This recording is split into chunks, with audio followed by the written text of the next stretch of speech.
Bessel اسم الفسوق بعد الایمان، ایمان لانے کے بعد سب سے بری بات جو ہے یہ فسق ہے، اللہ کی نافرمانی ہے۔ اللہ ان باتوں پر ناراض ہوتا ہے، اللہ رب العالمین نے ان باتوں سے منع فرمایا ہے۔ وَمَن لَّمْ يَتُبْ، اور جو شخص توبہ نہیں کرے گا، فَأُولَٰئِكَ هُمُ الظَّالِمُونَ، وہ لوگ ظالم ہیں، وہ اپنے آپ پر ظلم کرنے والے، اس لیے کہ دنیا کی یہ زندگی ایک دن ختم ہو جائے گی۔ جو آدمی کتنا بھی بڑا امیر ہے، کتنا بھی بڑی طاقت والا ہے، کتنی بھی اچھی اس کی صحت ہے، ایک دن اس دنیا سے اس نے روانہ ہوگا، چاہے جو مرضی کر لے، جتنا مرضی علاج کرا لے،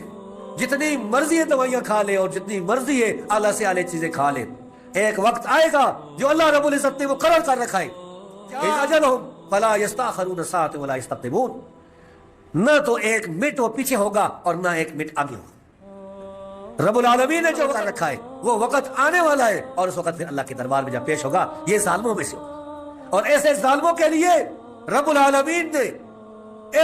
ایسی سزائیں تیار کر رکھی ہے، ایسا عذاب تیار کر رکھا ہے جس کی جو تصور ہم نہیں کر سکتے، اس کے تصور سے بھی ڈر ہے۔ ایسی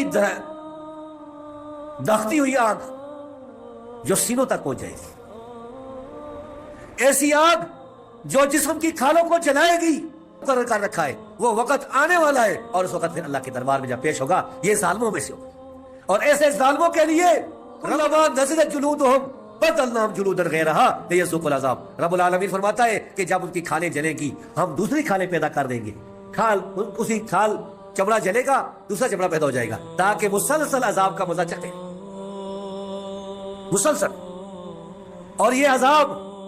مسلسل جاری رہے گا کافروں کے لیے۔ مسلمانوں کے لیے یہ ہے عقیدہ، جو لوگ ہیں جو کافر مشرک نہیں ہیں، کہ اللہ تبارک و تعالیٰ ایک دن انشاءاللہ جہنم سے نکالے گا، لیکن اس پر بے غم نہ ہو جائیے گا، کیونکہ حدیث میں آیا ہے کہ جس انسان کو جہنم میں ایک عقیدہ، جو لوگ ہیں جو کافر مشرک نہیں ہیں، کہ اللہ تبارک و تعالیٰ غوطہ دیا گیا، ساری زندگی وہ دنیا میں امیر آدمی تھا، کوئی تکلیف نہیں تھی، ہر شے اس کی پوری ہوتی تھی، مرنے کے بعد اس کو جب جہنم میں ایک غوطہ دیا جائے گا، وہ کہے گا لم ارا خیرا قط، میں نے کبھی بھی کوئی خیر دیکھی نہیں، سب ایک غوطہ دیا گیا، ساری زندگی وہ دنیا میں امیر آدمی تھا، وہ خوشیاں ساری چیزیں بھول جائے گا۔ تو ایسی جہنم، اس کے اندر اگر ایک سیکنڈ کے لیے، ایک منٹ کے لیے بھی اگر غوطہ کسی کو مل گیا تو بھائیو اسے کوئی برداشت نہیں کر سکتا۔ تو موت کا وقت قریب ہے، اس سے پہلے ہمیں اپنی اصلاح کرنی چاہیے، ہمیں اپنے عقیدے صحیح کرنے چاہیے، اپنا ایمان صحیح کرنا چاہیے، اپنے اخلاق صحیح کرنے چاہیے۔ رب العالمین نے اور اس کے رسول صلی اللہ علیہ وسلم نے جو ہمیں فرمایا اس پر عمل کرنا چاہیے۔